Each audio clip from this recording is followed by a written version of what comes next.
See him? Snagged. Get on the ground! And stunned. He just pulls the gun out and says, you need to give me all your effing money. Undercover cops ambushed. I was shot 3 times. Sheriff's office! Stop! Shoppers with sticky fingers busted. I'm gonna tase you! An armed bus rider tackled.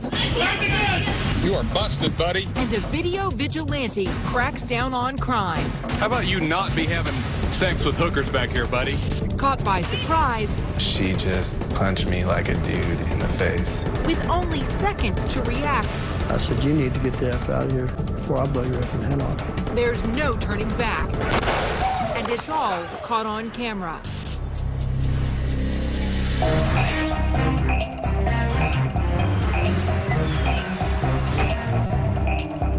Caught on camera, point of no return. An undercover surveillance operation quickly erupts into a violent shootout, with one police officer in the fight for his life. I cannot believe that I survived something like this. John Saavedra has been a narcotics detective in Miami since 2007. To crack down on the drug trade in Miami-Dade County, Detective Saavedra and the FBI target grow houses, otherwise ordinary-looking homes used to illegally plant, grow, and sell marijuana. In 2012, they set their sights on a suspected operation in West Miami-Dade.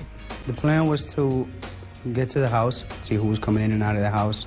Once the surveillance takes place, the plan then changes to, okay, let's go ahead and knock on the door and find out who lives there and talk to them and see if we can get consent. July 31st, go time, and it's all captured by security cameras installed outside the house. But right before the team makes its move, a man emerges from the house and briefly, out of the officer's sight, enters a vehicle parked in the driveway. Seconds later, unbeknownst to Saavedra, he walks past a potentially dangerous threat in the car and heads toward the front door. I'm the first one to approach the residence before we can actually knock on the door. Someone exits the residence. Caught by surprise, the other armed officers approach the home. I say police in a friendly manner. I actually have a smile on my face as I'm approaching. But as the mood quickly shifts, Saavedra realizes this will not be a friendly call.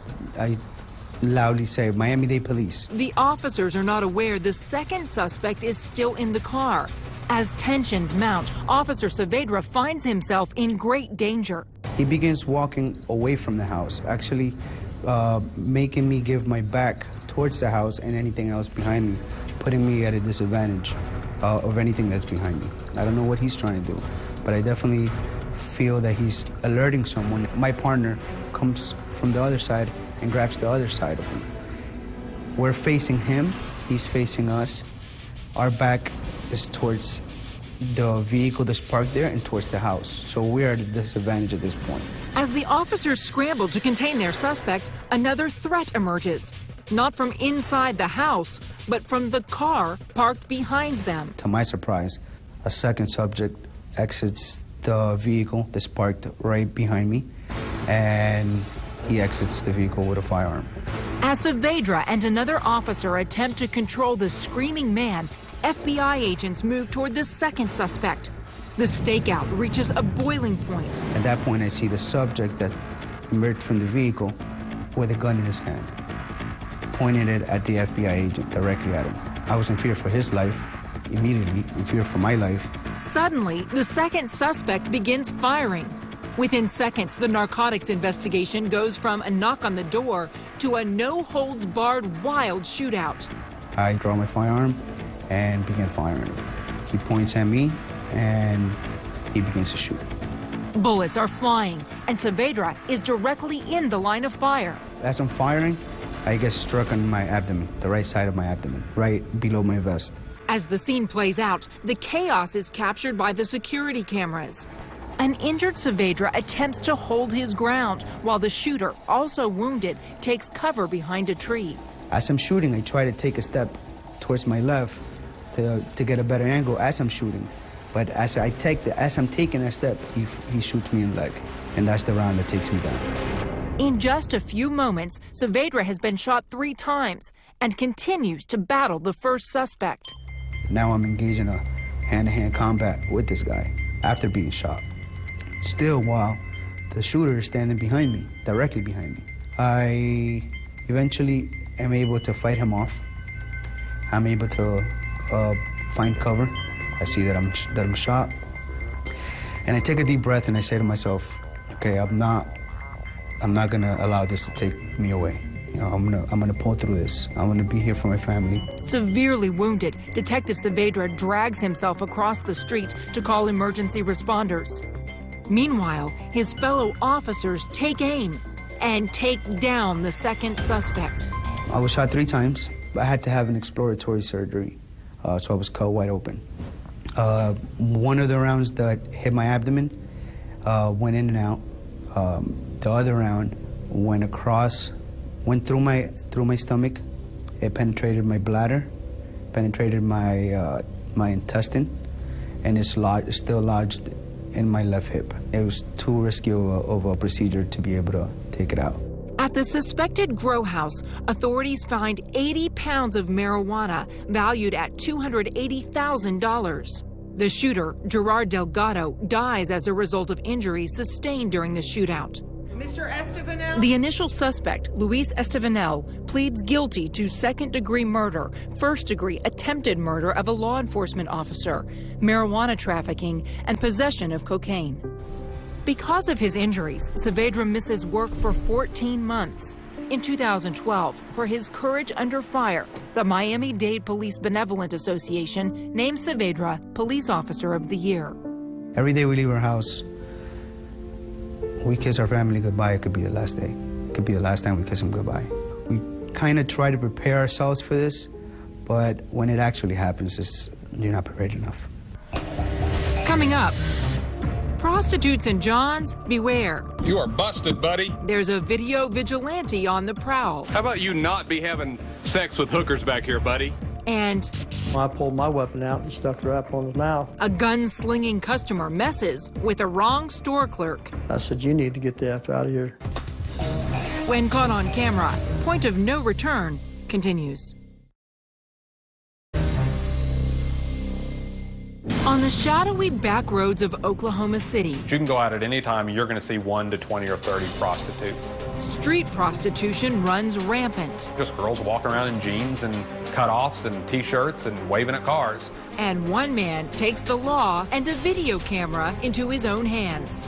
You picked up a girl on the street for sex who's waiting to go get food stamps. Instead of just giving her $20 and going, you know, get yourself something extra, says, okay, that's great. Well, let's pull over here. We'll have some sex real quick, and I can get you to the food stamp store in plenty of time. I almost lost it. Brian Bates, a self-proclaimed video vigilante, runs the website johntv.com to expose a widespread culture of prostitution on a main thoroughfare, South Robinson Avenue. It started in 1996. I was working at a local hospital. I was in their marketing department. I lived downtown to be close to my work. I'd never seen prostitution. I didn't know it existed. I thought we had an awful lot of friendly people in my neighborhood, a lot of ladies walking around, a lot of cars driving around, a lot of people waving at each other. And I soon realized that was prostitution. As seen previously on Caught on Camera, Bates sets out to clean up the streets and in even more recent videos, exposes the exposed. I cooperated with the police. I joined my neighborhood association. One day I decided to use my video camera. I walked up to a car. A prostitute was engaged in sex with her customer. What do you say? So I just uttered the words, "You're busted, buddy." You're busted, buddy.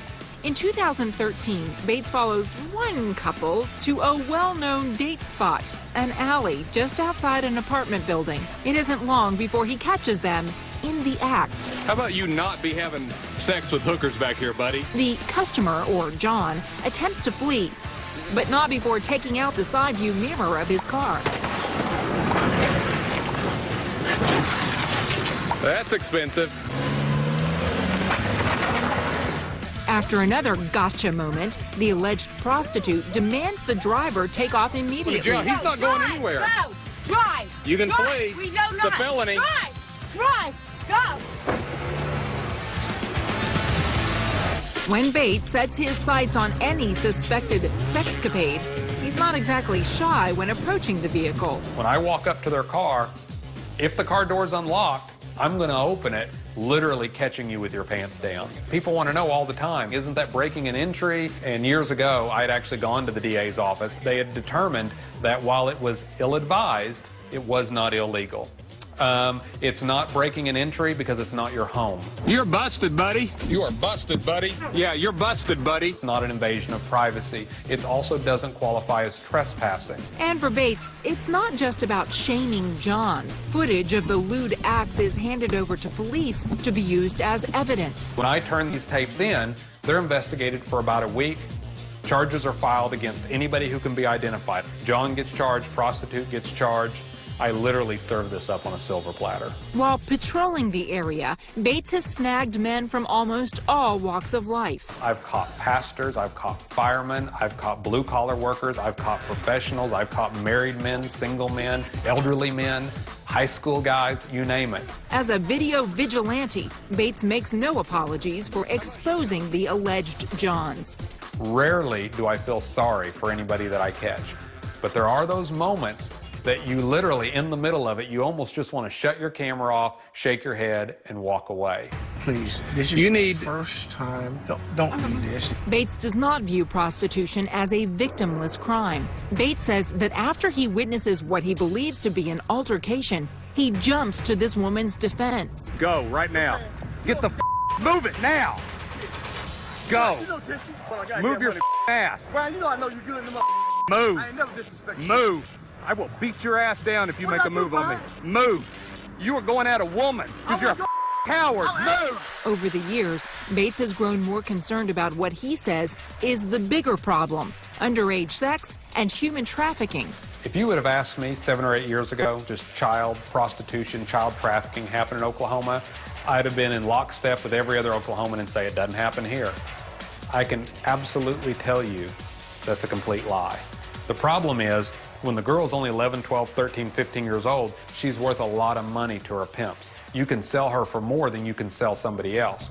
In 2013, this harsh reality becomes even more clear to Bates when authorities ask him to be on the lookout for an underage girl, missing and in trouble. The officer just said, you know, there's this girl. She's underage. She's run away.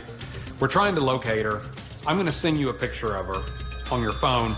You probably won't see her on Robinson because they're working her on the internet, but just in case you do, you might give us a call. Later that day, Bates does spot the young woman working the streets.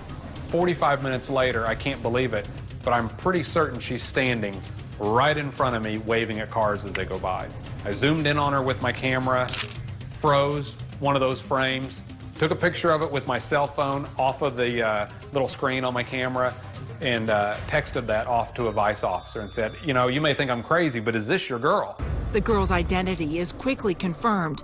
As she enters a vehicle, police rush to the scene, hoping to arrive before she's driven away by her customer.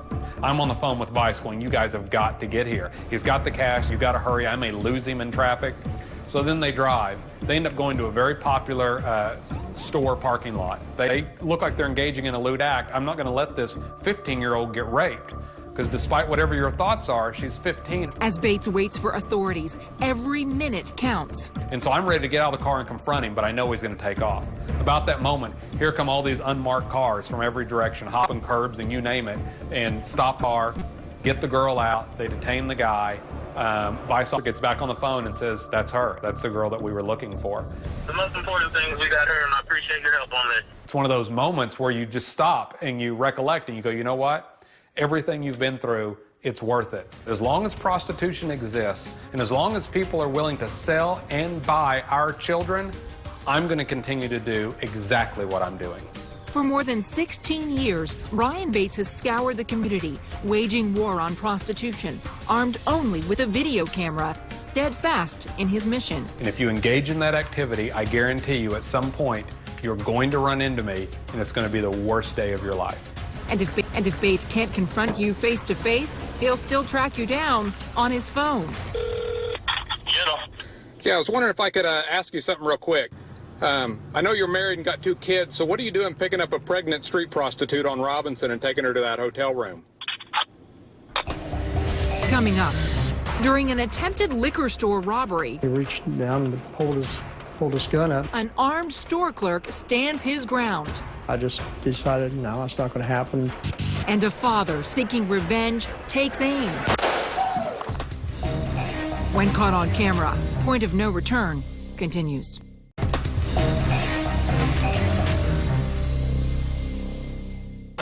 A liquor store clerk suddenly finds himself in a frightening standoff during an attempted armed robbery. He just looks at me and then turns around and says, pulls the gun out and says, you need to give me all your effing money. August 30th, 2013. John Alexander's shift at the Beer 30 liquor store in Marionville, Missouri starts out like any other. That is, until an unfamiliar and suspicious customer walks through the door. And it's all caught on camera. It was about between 9 and 9:30 at night. And I had a gentleman that came in, smoking a cigarette, and he had tattoos all over him and stuff. And I asked the gentleman, I said, sir, we don't allow smoking here in the store. I said, can you please take your cigarette on back outside? And he just stood there, starry-eyed at me and took another puff off a cigarette. Alexander begins to think he might have a major problem on his hands. Just the look on him, and just looking dead in my eyes. And I can tell he's not hearing what I'm saying. What he's doing is trying to psych himself up to do what he's come in there to do. Alexander tries to remain calm, allowing the customer, whose name he later learns is Arvin Brandon Smith, to make the next move. As soon as he put his cigarette down, he reached down and pulled his gun up and was telling me, you need to give me all your effing money. Alexander, the only employee in the store at the time, takes action. As he was pulling his gun up, I just blocked his hand and keep it from coming up any higher. Alexander stares straight into his eyes in a spine-chilling life-or-death standoff. If they come in with a weapon and they're going to rob you and they don't have a mask, they don't care if you can identify them or not, because you're not going to live past that. They're going to kill you. They're going to get what they want to kill you. I just decided, no, it's not going to happen. Alexander is determined to stop the robbery in progress. If you want money, you got to get a job, earn it, like everybody else does. A mighty work ethic developed during his 30-year career in the United States military, Alexander is always ready, when necessary, to protect and defend. I've been carrying a weapon ever since I was 18 years old, and I continue to carry one. And I have one with me 24 hours a day, 7 days a week. I have one sitting on me right now. It's just part of me. You're not going to come in there, at least not while I'm working, and think you're going to come in and get something that don't belong to you. When Alexander sees an opportunity, he draws his weapon. I pulled my weapon out and stuck it up on his mouth, and I told him, I said, you need to get the F out of here before I blow your effing head off. Roles officially reversed. Smith now finds himself tasting Alexander's 9mm handgun. Well, as soon as I placed that weapon where I did, on his mouth, it just seemed like time stopped completely for him. And at that point, he just kind of looked at me and then just kind of looked down real slowly with his eyes. His gun still drawn, Alexander holds his ground and allows the perp slowly to back his way out of the store. He never turned away from me. He kept facing me until he got out the door, and then he hightailed it off to the right side of the building. So everybody was lucky that night. He was lucky he didn't get shot. I was lucky I didn't have to pull the trigger. Alexander immediately calls for help. In hindsight, Alexander worries what might have happened had someone else been working that night. I think if it had been somebody else, that he would have got what he wanted, and that our clerk may have been hurt or may not have been hurt. But I would almost say that they've been hurt. Alexander remains thankful he exercised restraint. I prevented a person from losing his life. Crisis averted by a store clerk standing his ground in Marionville, Missouri, without firing a single shot. 3 months later in Seattle, what looks like another gun-toting robber meets his match when bus passengers throw him to the ground. And the melee is all caught on camera. November 2013. A 19-year-old Seattle man can be seen in security camera footage sitting toward the back of a King County Metro bus. Within minutes, he approaches a female passenger and appears on the videotape to swipe her cell phone. A few seconds later, another phone is allegedly plucked from an unsuspecting commuter. Most riders on the bus are unaware. That is, until he walks forward, brandishing his weapon in plain sight. After a few more steps, he lifts and points the gun. But this time, a startled would-be victim leaps to his feet and grabs the weapon. Other bus riders quickly band together to take justice into their own hands. Some passengers scramble, but a small group jumps the armed suspect and throws him to the ground. A frantic female rider on crutches tries to flee, but the brawling pack has landed on all her belongings.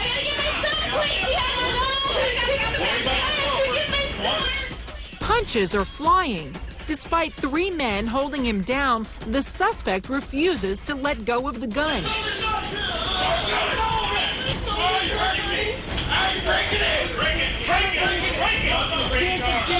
As tension mounts, one of the riders screams for help. After 5 more minutes of intense struggle, authorities arrive on the harrowing scene. The suspect is eventually charged with 2 counts of first-degree robbery, 1 count of attempted first-degree robbery, and 1 count of second-degree robbery. The suspect eventually pleads guilty to 1 count of first-degree robbery and 1 count of attempted first-degree robbery. Coming up, a shocking close-range shooting. I understand exactly what my father did. And cops on the prowl. I'm gonna tase you! Crackdown on crime. I wasn't going anywhere. You were running from me. When caught on camera, point of no return continues.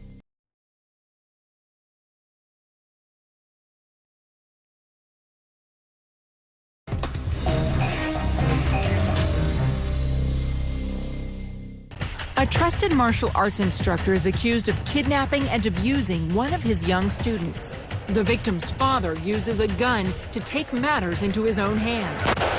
And the horrifying scene is all caught on camera.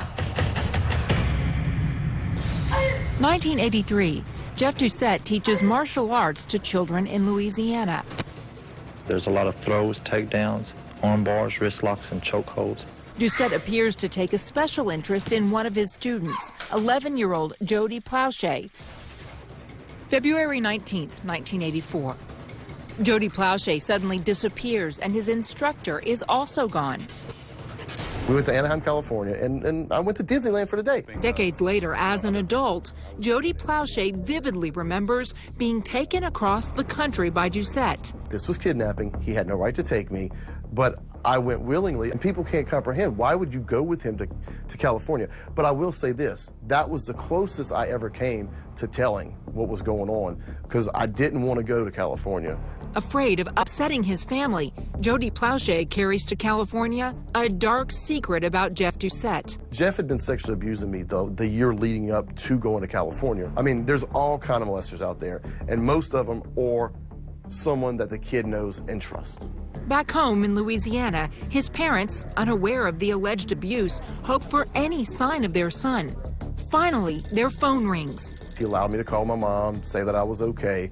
We were running out of money, and so, you know, when you're kidnapping and you call collect, you're asking to be caught. The police, monitoring the family's phone line, traced the call. Minutes later, officers in California stormed the motel room. That door came busting open, and, you know, they're covering. They got guns on him, guns on me, guns in my face. And, I mean, I immediately was, like, panicking. They grabbed me and they pulled me out. A cop walked over to Jeff, and I heard him say, "I want to punch you in the effing face." And, you know, they drugged me out by the swimming pool, and they sat me down while I was out there shaking. You know, and they're like, are you cold? I'm like, no, I'm not cold. And they're like, well, why are you shaking? I'm like, because y'all just had 100 guns in my face. John Pasterik, a local reporter, interviews Jody's father, Gary Plowshay, as he waits for his son to be returned safely the next day by authorities. We did a long interview with him about what the family was going through. We were scared, and our reaction was just erratic at times. We just, you know, didn't know what to think. It's just a waiting that, I don't know, it's a lot of waiting. We didn't know what to do. You just feel helpless. He was definitely a worried father. He wanted to celebrate because his son had been found and was on his way home, but he was just very anxious. A sense of relief for a worried father, but no one knows the true extent of Gary Plowshay's anger. The next day, in front of local news cameras, Jody Plowshay is reunited with his family.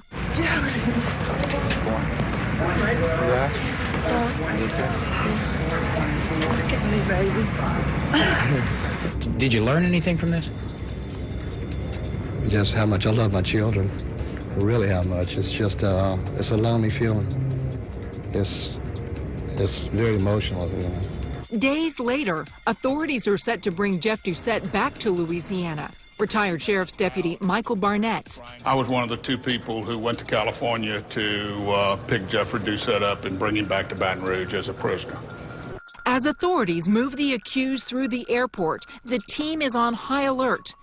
Abe McGull films the arrival for a local television station. I was up in just off the security area where the passengers would leave the security area, and I noticed a gentleman standing by the bank of phones, which was about 8 feet from me. That gentleman is the victim's father, Gary Plowshay. I didn't pay too close attention to him because he seemed like just a normal passenger waiting for someone. I didn't know that Gary was standing there. I didn't recognize him. I was looking behind the TV lights to see who else was there. I had my reporter go close to the security side to let me know when the suspect, Jeff Doucette, was being brought in. As he was coming, I zoomed in and zoomed out. We're all lined up, the person on the phone, Jeff Doucette, and myself on the other side of him. Gary Plowshay is now in arm's reach of his son's suspected abuser. With his camera, Abe McGull videotapes what happens next. A shocking close-range shooting after Gary Plowshay takes aim. Once I was past the payphone, 6 feet or so, he turned and fired. I hear this pop. It's almost like a firecracker. I turned around. I recognized Gary at that point because he was facing me. Barnett's disbelief can be heard in the footage. The film shows, I said, why? He's got a house full of children, and now he's going to spend the rest of his life in a penitentiary. I mean, who's going to take care of your kid? Why did you do this? I've known Gary since junior high school. Laid back, last person in the world you'd think would be aggressive. Photographer Abe McGull, now an assistant U.S. attorney, witnesses the entire shooting through his camera lens. I follow Jeff Doucette, who is all of a sudden falling. His body is completely limp, and he turns his head, and I can see coming out of his right ear blood. So as I pan up on my camera, I can see Gary Plowshay standing there, and almost immediately the two officers who was escorting Jeff Doucette pounce upon him. I turned and got the gun away from Gary. Gary just gave up after he shot. We took the handcuffs off Jeffrey and put them on him. Gary was almost catatonic, not aggressive, not trying to get away, just, I did it. So I've covered war zones, I've been to political conventions, interviewed presidents, and I'd never seen anything like that. Doucette dies from a single gunshot wound to the head. Gary Plowshay is taken into custody. He has been actually arrested and booked with second-degree murder. Jody Plowshay finds out his father has killed Jeff Doucette and that it was all caught on camera. Well, they told me, they said, oh, they got video footage of it. Do not watch the news. I actually watched it. And seeing it, now I know what happened. After the shooting, the story dominates the local news, and a wave of support grows for Jody's father. The next day, the phone was just swamped with people calling, and I would guess 19 out of 20 were very upset about us even booking him for murder. The vast majority of people said, what would you do? He deserved what he got, that sort of thing. In the end, Gary Plowshay pleads no contest to manslaughter and is sentenced to 5 years probation and community service. As a prosecutor, you have to make decisions on every case. Here, the evidence was clearly a murder had taken place by Gary Plowshay against Jeff Doucette. But you have to take into consideration the impact on the victim, Jody Plauché, who would have to relive some of the horrors that happened to him as a witness in a case in which his father is being charged with murder. I understand exactly what my father did. He got lucky because he didn't go to jail. But I understand. Jody Plauché remains vocal about his abuse as a child and hopes speaking out will continue to raise awareness and provide hope to other victims of abuse. If you were a victim of this type of abuse or sexual abuse or even just physical abuse, with the proper support and counseling, my family was my support, you can be okay. You don't have to be scarred for life. Coming up, Sheriff's office! thieves on the loose. Stop! Get on the ground! And an angry mom comes out swinging. See him? That's when got real. When caught on camera, point of no return continues.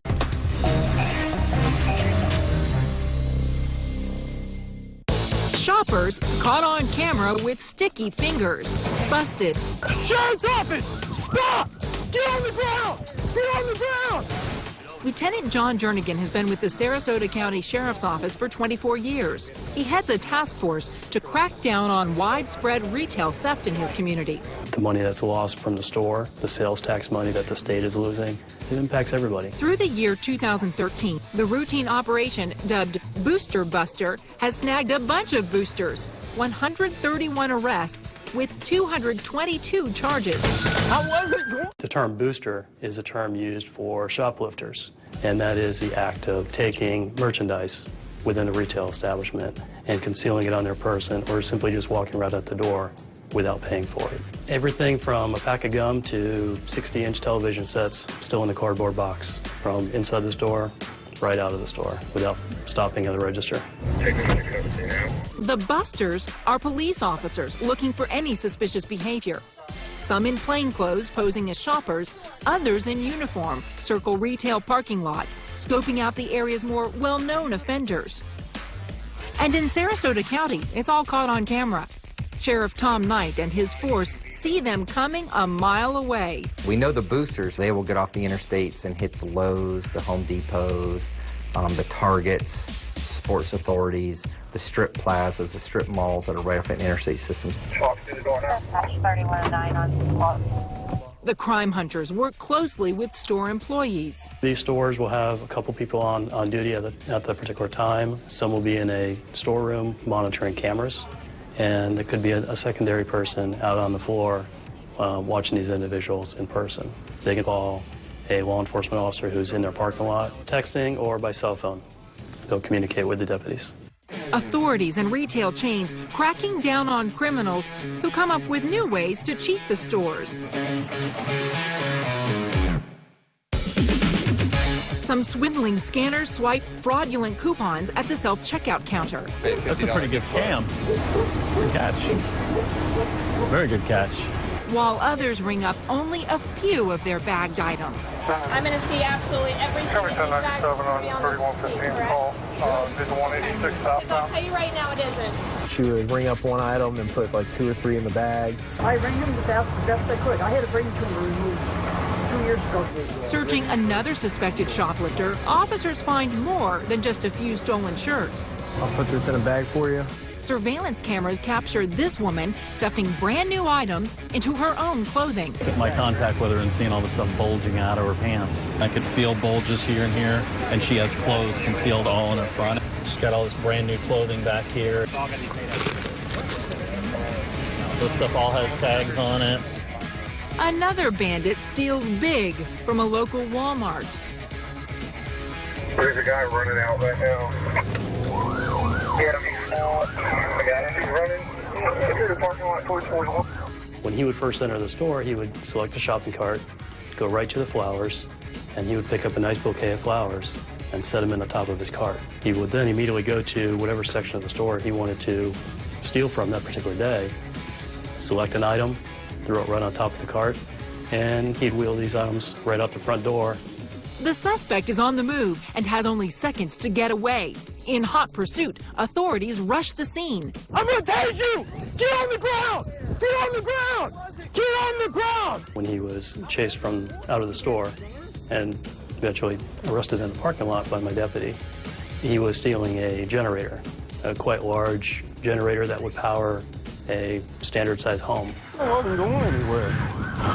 You were running from me. A repeat offender in the business of poaching and profiting. When we went back and did some research on him, we found out that he was selling these items at a pawn shop within our area. And we saw, based on the date of occurrences, the retail establishment went back and checked their camera systems. They were able to see him coming in every day at almost the same time, walking straight into the store.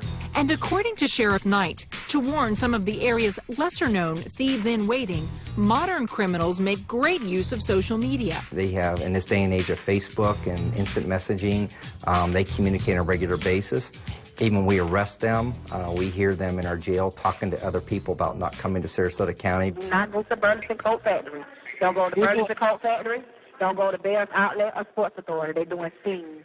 Despite the warnings, during their first raid in July of 2013, the task force makes 59 arrests in just 6 days. These operations are making an impact. We're getting feedback from the retailers that since these operations have been taking place, with the media attention they've received, video footage being out there, put out to the media, and the word of mouth, the stores are seeing a dramatic decrease in retail thefts.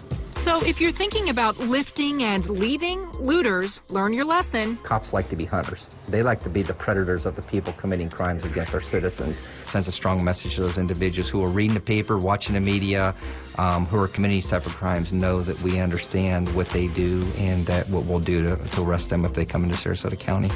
Get on the ground! Get on the ground! Coming up, a punch in the park leaves a skater stunned. I cannot believe she just punched me like a dude. When caught on camera, point of no return continues.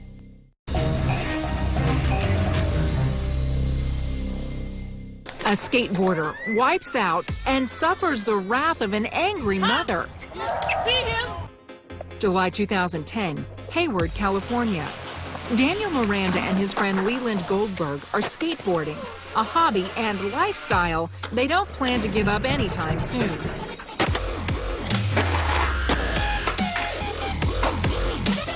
I can't really stop. I'm getting too deep, I feel like.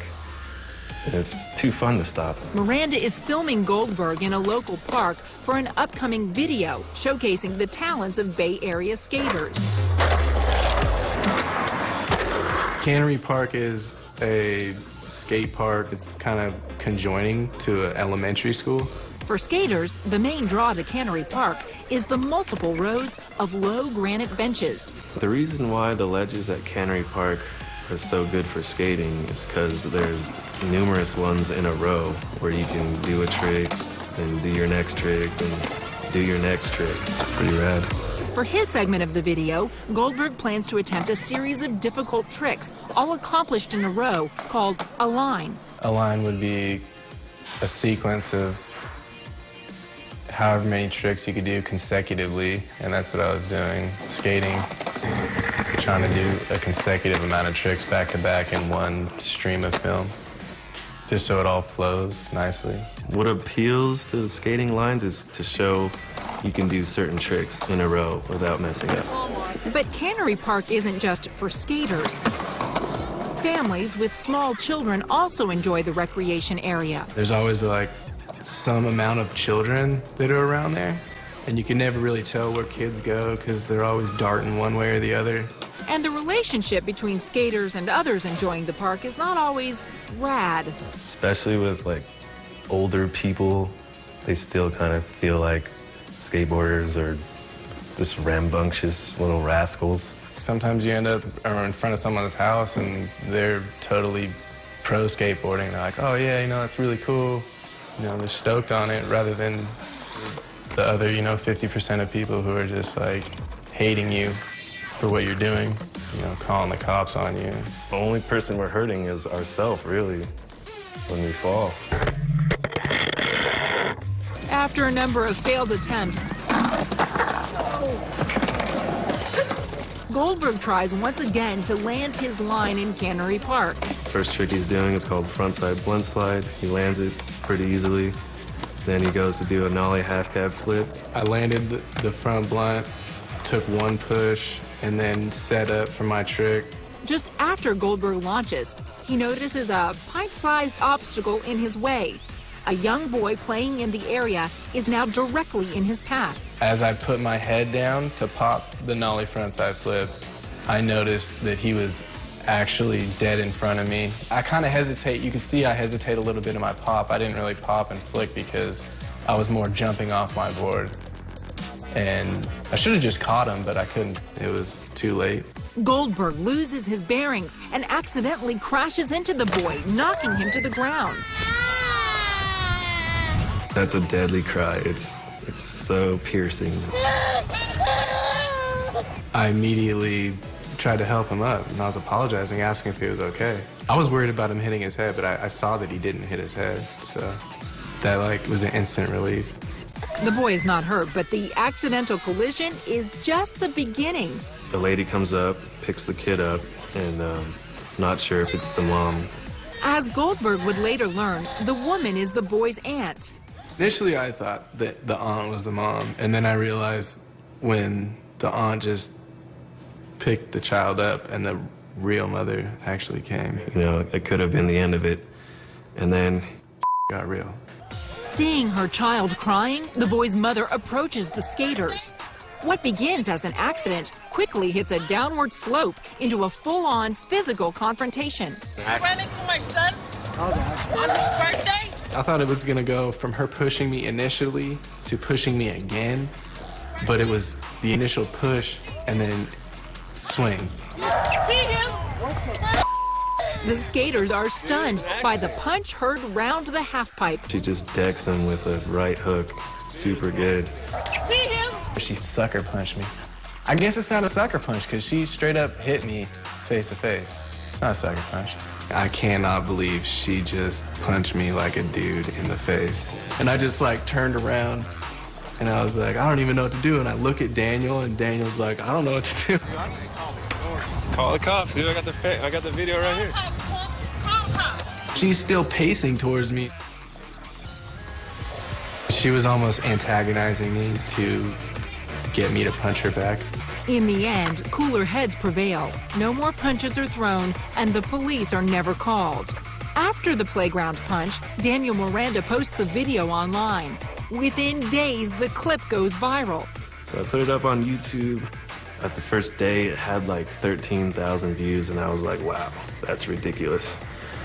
So, from there, it just kept escalating until it hit me like 1 million. I swear, I would have been happy as is if Daniel would have just left that clip buried. It was just an embarrassing accident. Embarrassing? Maybe, but Goldberg takes all the teasing in stride. I get ridiculed for sure. My friends all make fun of me to this day. It's pretty bad. It's like, oh, Lee can't dodge a punch. You know? Can't go to the skate park without little kids that I don't even know, on his birthday. I'm like, man, it's kind of funny when my friends do it, but then when kids I don't even know are actually yelling that at me, they're being the funny ones, I'm like, you're not funny, you're as old as the kid was, and you're making fun of me. Miranda now hits the ramp with a new, perhaps less polite approach. If you run into a kid, you could say sorry, but that might get you a punch. So if you run into a kid, just leave.